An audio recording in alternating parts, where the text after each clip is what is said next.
लोकसभा में महिला आरक्षण संशोधन बिल समेत तीनों बिल पास नहीं हो सके। सरकार नंबर गेम में फंस गई।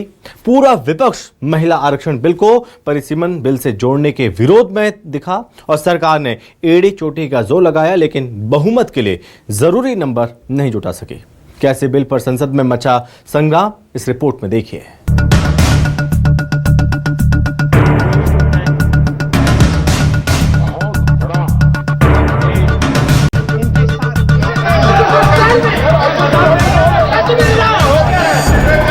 जिन लोगों को इसमें राजनीति की बू आ रही है, मैं चाहूंगा कि वो खुद के परिणामों को पिछले 30 साल में देख ले। फायदा उनका भी इसी में रास्ता दिखा रहा हूं। इसी में फायदा है कि जो नुकसान हो रहा है उससे बच जाओगे। What you're attempting is taking away the constitutional right and snatching that from the people of India. We are not going to allow you. You will see we will defeat this bill right here. हम महिला आरक्षण के साथ हैं और उस भाजपाई चालबाजी के खिलाफ हैं जो एक साजिश के तहत की जा रही है। भाजपाई और उनके संगी साथी देश की सबसे बड़ी आबादी के वर्ग मतलब पिछड़े वर्ग की महिलाओं के बारे में चुप्पी साधे बैठे हैं। पूरी योजना बना रखी है, पूरी योजना बना रखी है। चाणक्य आज अगर जिंदा होते तो वो भी चौंक जाते आपकी राजनीतिक कुटिलता पे। कांग्रेस पार्टी ने जो प्रस्ताव रखा है वो एक बहुत सुहाना जाल है। महिला आरक्षण को फिर से एक बार 29 के पहले नहीं होने देंगे। लोकसभा में 2 दिन तक महिला आरक्षण संशोधन और परिसीमन बिल पर लंबी चर्चा हुई। सरकार और विपक्ष में जमकर तकरार हुई, हंगामा भी हुआ, मगर नंबर गेम के आगे सरकार की नहीं चली और महिला आरक्षण समेत तीनों बिल लोकसभा में पास नहीं हो सके। विपक्ष ने सवाल उठाए थे कि क्यों महिला आरक्षण बिल को परिसीमन बिल के साथ जोड़ा गया है, क्यों मौजूदा 543 सीटों के हिसाब से ही 33% महिला आरक्षण नहीं दिया जा रहा। लोकसभा में चर्चा के दौरान राहुल गांधी ने इसे सरकार का छलावा करार दिया। The BJP knew, they knew very clearly that this bill actually cannot be passed. They knew it. They are not stupid. They knew every opposition person would oppose it. This bill cannot be passed. This was a panic reaction. This was a panic reaction because the Prime Minister at any cost needed to send 2 messages. Number 1, he needed to change the electoral map of India. And number 2, he needed to send a message again that he is pro-women. Why he is doing that, I will leave to your imagination. But I will leave it to your imagination, but the powers that be know exactly why he is doing it. Sir, the truth is the magician has been caught. सरकार को bill को पास कराने के लिए लोकसभा में 360 vote की दरकार थी। इस कोरम को पूरा करने के लिए सरकार ने पूरा जोर लगाया। संसदीय कार्य मंत्री किरेन रिजिजू ने समाजवादी पार्टी अध्यक्ष अखिलेश यादव से 15 मिनट तक बातचीत की। लोकसभा स्पीकर ओम बिरला के साथ प्रियंका और कांग्रेस सांसदों के बीच भी मुलाकात हुई। समर्थन नहीं मिलता देख पीएम मोदी ने सोशल मीडिया पर भावनात्मक पोस्ट भी किया। लिखा, मैं सभी सांसदों से कहूंगा, आप अपने घर में माँ, बहन, बेटी, पत्नी सबका स्मरण करते हुए अपनी अंतरात्मा को सुनिए। देश की नारी शक्ति की सेवा का, उनके वंदन का यह बहुत बड़ा अवसर है। उन्हें नए अवसरों से वंचित नहीं करिए। पीएम मोदी ने जहां भावनात्मक रूप से समर्थन हासिल करने की कोशिश की, तो वहीं राहुल गांधी ने सरकार के मंशा पर सवाल उठाए, तो जमकर हंगामा हुआ। The magician of Balakot, the magician of demonetization, the magician of Sindhur has suddenly got caught. Why? Yeah. Because he was...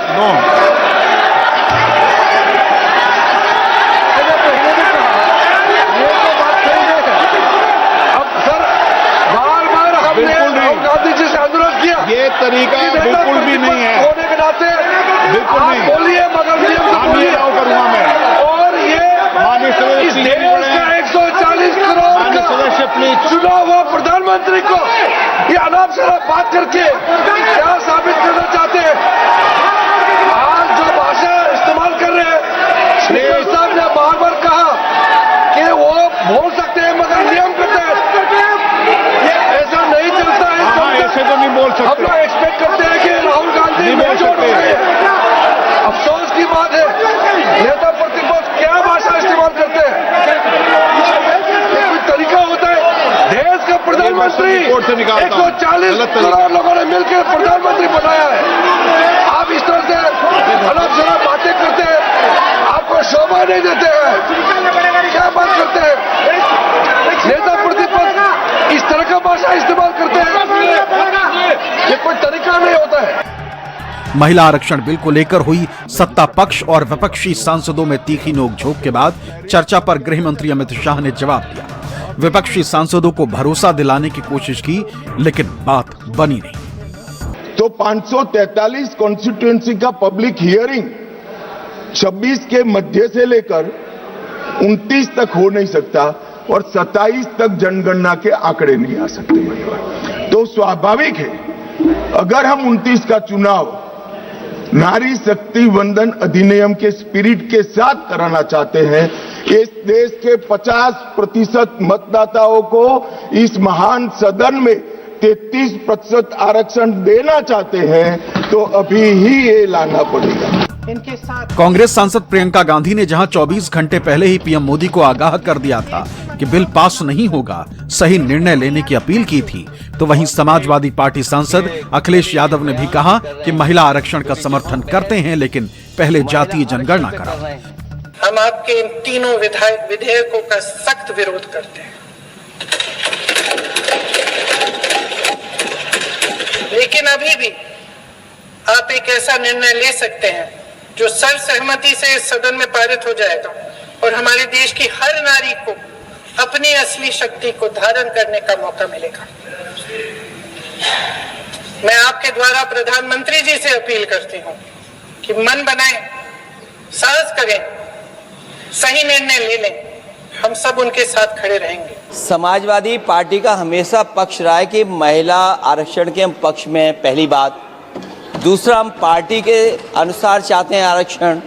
तीसरा, हम जाति जनगणना चाहते हैं। आप इस सदन में कहिए कि जाति जनगणना करेंगे और कब तक करेंगे, और क्या ओबीसी महिलाओं को आप शामिल करोगे कि नहीं करोगे?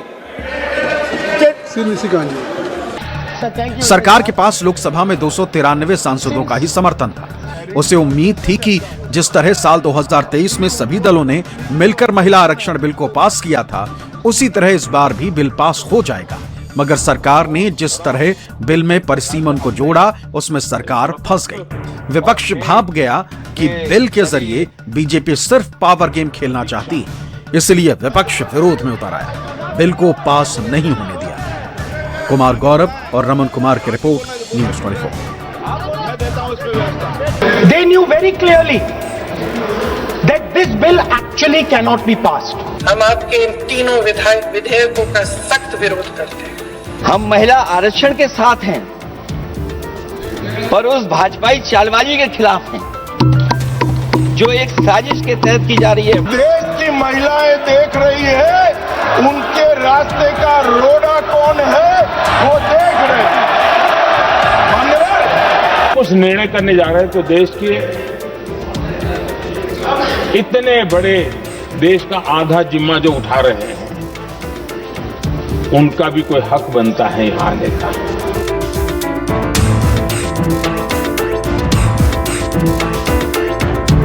लोकसभा में सरकार की तमाम कवायद के बावजूद महिला आरक्षण बिल पास नहीं हो सका। विपक्ष के विरोध और नंबर गेम ने पेंच फंसा दिया।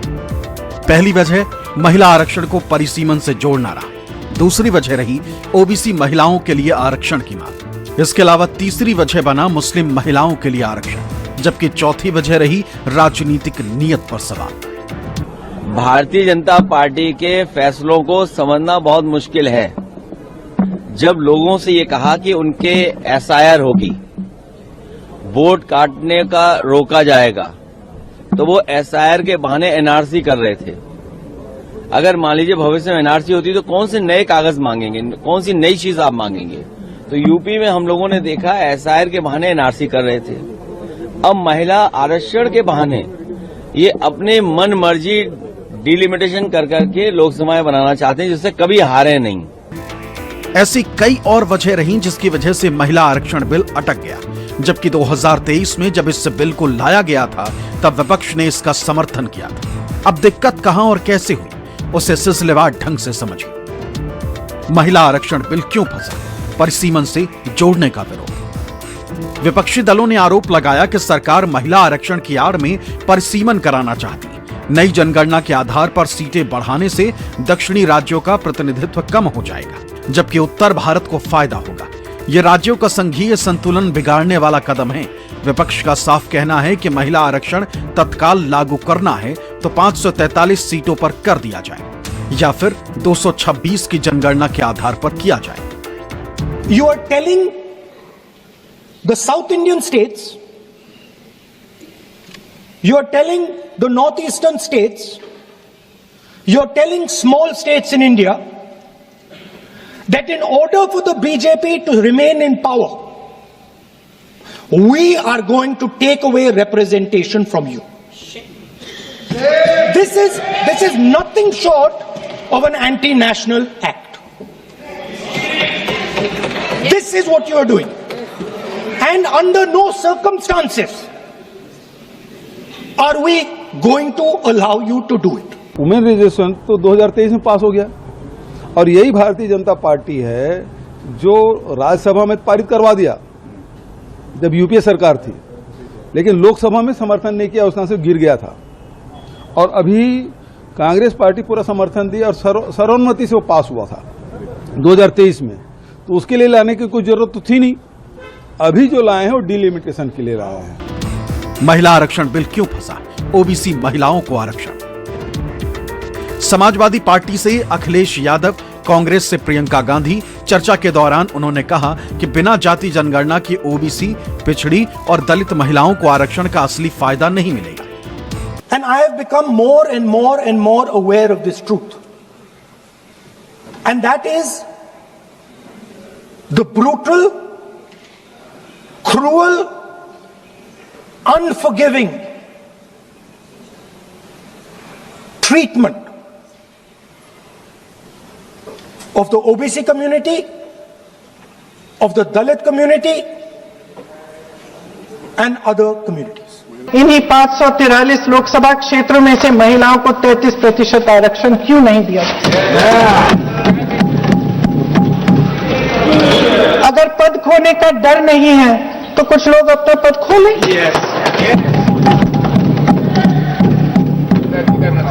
इसी में से SC, ST का जो दर्जा है, SC, ST में महिलाओं का आरक्षण 33% हो जाए, 1/3 आरक्षण हो जाए, ओबीसी का भी उचित आरक्षण हो जाए, आज पारित हो सकता है।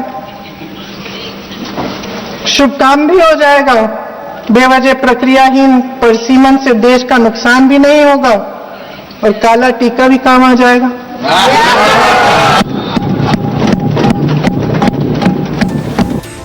हालांकि यहां तकनीकी पहलू भी है। संविधान में SC, ST के लिए राजनीति में आरक्षण का प्रावधान तो है, लेकिन ओबीसी के लिए कोई प्रावधान नहीं। ऐसे में ओबीसी के लिए महिला आरक्षण के लिए संविधान में संशोधन करना होगा। महिला आरक्षण बिल क्यों फंसा? मुस्लिम महिलाओं को आरक्षण। समाजवादी पार्टी और कुछ अन्य दलों ने मुस्लिम महिलाओं को भी सब कोटा देने की मांग की। समाजवादी पार्टी की ओर से आजमगढ़ से सांसद धर्मेंद्र यादव ने कहा कि सपा तीनों विधेयकों का विरोध करती है। उन्होंने कहा कि संविधान 131वां संशोधन विधेयक 2026 में जब तक पिछड़े वर्ग की और मुस्लिम वर्ग की महिलाओं को शामिल नहीं किया जाएगा, तब तक सपा इस विधेयक का समर्थन नहीं करेगी। हमारा संविधान किसी भी प्रकार के धर्म के आधार पर आरक्षण की कतई मंजूरी नहीं देगा। और मैं फिर से संकल्प सरकार का बताता हूं कि धर्म के आधार पर मुस्लिमों को किसी भी प्रकार का आरक्षण गैर संवैधानिक है, इसका सवाल ही पैदा नहीं होता है। अध्यक्ष महोदय, अनडेमोक्रेटिक बात माननीय मंत्री जी ने कही। हो सकता है उन्होंने धर्म की बात कही हो, लेकिन पूरा देश आधी आबादी को आरक्षण चाहता है। अध्यक्ष महोदय, मैं माननीय मंत्री से जानना चाहता हूं क्या मुस्लिम महिला आधी आबादी में नहीं आती नहीं होनी ना, देंगे। समाजवादी पार्टी सारी टिकटें मुस्लिम महिलाओं को दे दे, हमें कहां आपत्ति है, हमें कोई आपत्ति नहीं है। महिला आरक्षण बिल क्यों फंसा? राजनीतिक नियत पर सवाल। विपक्ष का आरोप रहा कि बिल अचानक तमिलनाडु और पश्चिम बंगाल राज्य चुनावों से ठीक पहले लाया गया ताकि 2029 लोकसभा चुनाव में बीजेपी को फायदा। सोनिया गांधी ने इसे संविधान पर हमला और रेड हेरिंग बताया।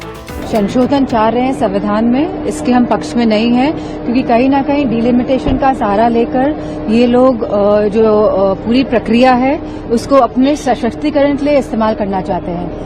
जो महिला आरक्षण बिल 2023 में पास हुआ था उसके अनुरूप समाजवादी चाहती है कि ये लागू हो। The Prime Minister says the government has brought Nari Shakti, a gift of justice, but he has wrapped it in barbed wire, tethering the implementation of women's reservation to the expansion of Parliament, to numbers from the 2011 census, and an exercise of delimitation. Why, Mr. Speaker, why must we entangle a moral imperative with a demographic minefield? हालांकि संसद सत्र के दूसरे दिन शुक्रवार की शाम गृह मंत्री अमित शाह ने विपक्ष की इन तमाम आपत्तियों पर जवाब दिया और स्थिति स्पष्ट की कि जो आशंका विपक्ष जता रहा है ऐसा कुछ नहीं, लेकिन इससे विपक्ष संतुष्ट नहीं। अगर हम 29 का चुनाव नारी शक्ति वंदन अधिनियम के स्पिरिट के साथ कराना चाहते हैं, इस देश के 50% मतदाताओं को इस महान सदन में 33% आरक्षण देना चाहते हैं, तो अभी ही ये लाना पड़ेगा। ये जो पूछ रहे थे क्यों अभी आ रहा है, इसके लिए मैं पूरी बात समझा रहा हूं। वैसे मैं मानता हूं ये समझे हुए, मगर मान्यवर कहावत है ना, सोता है उसको जगा सकते हैं, जो जागता ही पड़ा हो उसको कोई उठा नहीं सकता। ये सब समझते हैं मगर एक भ्रांति खड़ी करना चाहते। विपक्ष महिला आरक्षण बिल के पास न होने को सरकार की हार और विपक्ष की जीत के तौर पर देख रहा है, जबकि सरकार के सामने स्थिति एकदम अलग है, जो इस बिल के विरोध को महिला विरोधी बताने की पुरजोर कोशिश करेंगे। दिल्ली से कुमार गौरव और ऋषिकेश कुमार के साथ प्रशांत देव, न्यूज़ 24।